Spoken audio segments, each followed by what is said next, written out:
Taigi baldus jau išsirinkome, belieka juos pastatyti kur nors arba pakabinti. Tiesiog šitam interjerui trūksta vieno kontrastingo su animalistiniais motyvais kilimo.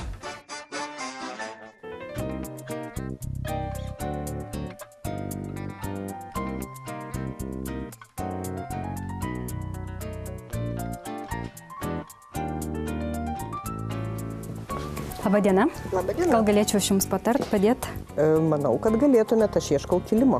Norėčiau, kad jis būtų draugiškas aplinkai, kadangi renkuosi kilimą vaikų kambariui ir kad būtų lengva priežiūra ir mažai pūkų, kad nesipukuotų. Dubingiuose galite rasti labai platų vaikišką kilimų asortimentą.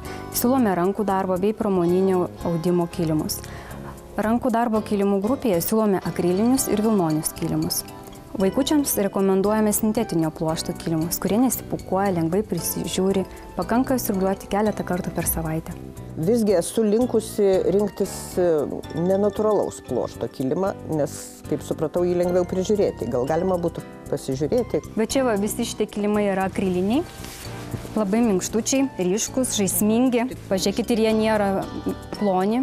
Tai yra polipropilenas, irgi jisai nesipukuoja, tai yra sintetinė medžiaga. O jis truputį plonesnis. Jis tai yra plonesnis, taip, akrilas yra storesnis, kadangi yra klijuotas pagrindas, tai bus storesnis. Turim šių metų naujieną, tai yra kilimai su fosforo siūlu. Dieną sugeria šviesą, o naktį šviečia. Kaip įdomu. Taip. Štai dar vienas iš mūsų akrilinių kilimų, draugiškas aplinkai, taip kaip jūs ir norėjote. Žvėreliai tokie labai simpatiški, bet jie per daug mergaitiški. O kadangi yra ir berniukas, ir mergaitė, tai norėtųsi tokio universalesnio. Ką galvojate apie šitą kilimą? O, šitas kilimas man patinka. Koks linksmas, fantastika, kokie paukščiukai. Ir tiks ir mergaitė, ir berniukui. O jisai vilnonis ar akrilinis? Tai yra akrilas, tai ko jūs ir norėjot. Ačiū Jums labai. Aš manau, kad aš radau tai, ko ir ieškojau. Viso geriausio. Viso geriausio.